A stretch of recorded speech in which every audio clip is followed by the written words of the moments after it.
આજકાલની ફાસ્ટ અને સ્ટ્રેસફુલ લાઈફમાં લોકો યોગ અને પ્રાણાયામને જીવનમાં સ્થાન આપતા થયા છે. તેવી જ રીતે ધ્યાનનું પણ માનવીના જીવનમાં એટલું જ મહત્વ છે. યોગ ગુરુ પ્રીતિબેન પાસેથી જાણીએ ધ્યાન વિશેની વિશેષ માહિતી. નમસ્તે, મારું નામ પ્રીતિ ઝોલાપરા છે અને આજે હું તમને થોડુંક ધ્યાન વિશે સમજાવીશ. અષ્ટાંગ યોગમાં 7મું ચરણ એટલે ધ્યાન. ધ્યાન એટલે શું? ધ્યાન એટલે એકત્રિત કરવું, મનને ક્યાંક એકાગ્ર કરવું. જ્યારે અષ્ટાંગ યોગની વાત આવે છે ત્યારે પહેલા જે 6 ચરણો છે એના દ્વારા આપણે ધ્યાનાત્મક સ્થિતિમાં લાંબો સમય બેસી શકીએ એ માટે શરીરને તૈયાર કરવા માટે છે. આસન, પ્રાણાયામ, એનાથી આપણી બોડી રેડી થાય છે.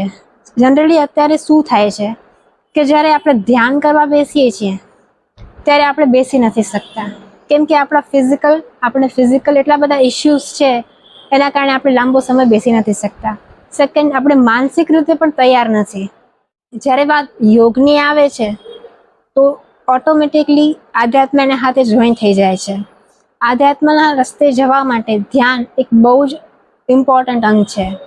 ધ્યાન દ્વારા જ આપણે સમાધિ અવસ્થા સુધી પહોંચી શકીએ છીએ અને એનાથી જ આપણું જે આધ્યાત્મિક જર્ની છે એ સ્ટાર્ટ થાય છે.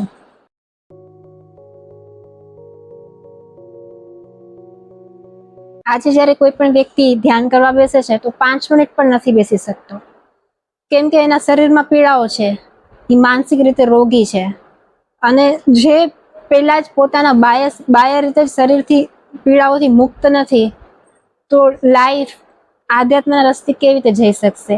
આપણને મોક્ષ માર્ગ સુધી જવા માટેનું ધ્યાન ઇમ્પોર્ટન્ટ અંગ છે. અને જ્યાં આપણે ઇનિશિયલ સ્ટેજની વાત કરીએ તો આ આસન, પ્રાણાયામ, યોગ કરવાથી આપણું શરીર ધ્યાન માટે રેડી થાય છે. ધ્યાન કરવાના ઘણા બધા રસ્તાઓ છે, પણ બેઝિકલી 4 માર્ગ છે: જોવું, સાંભળવું, શ્વાસ ઉપર ધ્યાન કેન્દ્રિત કરવું અથવા તો આપણી ભ્રુકુટી એટલે કે મસ્તિષ્ક વચ્ચે ધ્યાન કેન્દ્રિત કરવું. જ્યારે પણ આપણે ધ્યાન કરીએ છીએ, ધ્યાન કરવાનું અલ્ટિમેટ પર્પઝ એ છે કે આપણે વિચારમુક્ત થઈએ અથવા તો આપણે જ્યારે જે બી કરીએ આપણે કોન્શિયસ રહીએ. અને કોન્શિયસનેસ ક્યારે આવે? જ્યારે આપણું પૂરું ફોકસ, ધ્યાન આપણું એક જ જગ્યાએ હોય. અને એના માટે આપણે ગમે એવા સાધનો યુઝ કરી શકીએ છીએ. જેમ કે જોવા માટે આપણે કોઈ પણ એક જગ્યાએ ધ્યાન કેન્દ્રિત કરી લઈએ, એક જગ્યાએ આપણે જોયું તો આપણે થોડોક સમય માટે આપણું એકદમ ધ્યાન ત્યાં જ લાગી જશે અને આપણે એકદમ કોન્શિયસ થઈ જશું, આપણામાં એકદમ માઇન્ડફુલનેસ આવી જશે. સેકન્ડ, કે આપણે સાંભળીએ, જેમ કે ઓમ ચેન્ટિંગ થતું હોય એ સાંભળીએ અથવા તો આપણે વાતાવરણના અવાજો સાંભળીએ કે આપણે એકદમ ધ્યાન, આપણે આંખો બંધ કરી લીધી અને આજુબાજુ જે બી સાઉન્ડ્સ થઈ રહ્યા છે, પ્રકૃતિના સાઉન્ડ થઈ રહ્યા છે અથવા તો અલ્ટિમેટ ગોંગ, ઘણા બધા રસ્તાઓ છે ધ્યાનના. એમાંથી એક આ પણ આવે છે કે ગોંગ થ્રુ જે વાઇબ્રેશન્સ આવડે છે એ સાંભળવાના. થર્ડ આવે છે શ્વાસ ઉપર ધ્યાન કેન્દ્રિત કરવાનું, એટલે કે આપણું સંપૂર્ણ ધ્યાન શ્વાસ ઉપર લગાડી દેવાનું.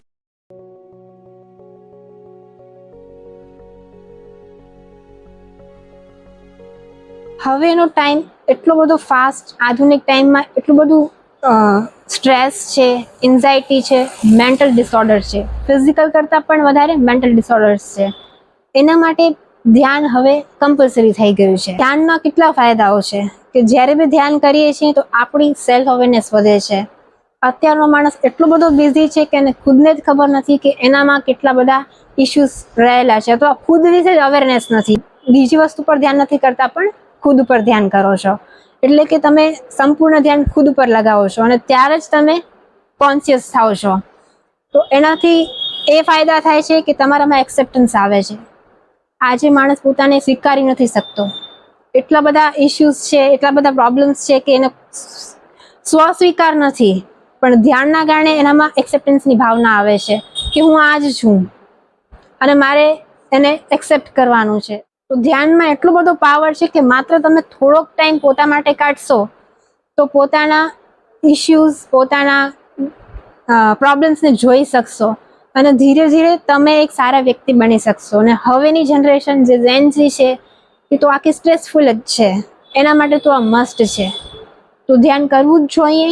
અને આધ્યાત્મમાં જગતમાં, સ્પિરિચ્યુઅલિટીમાં જે આપણે બધા એઝ અ હ્યુમન અહીંયા આવ્યા છીએ એના માટે ધ્યાન પહેલું પગલું છે.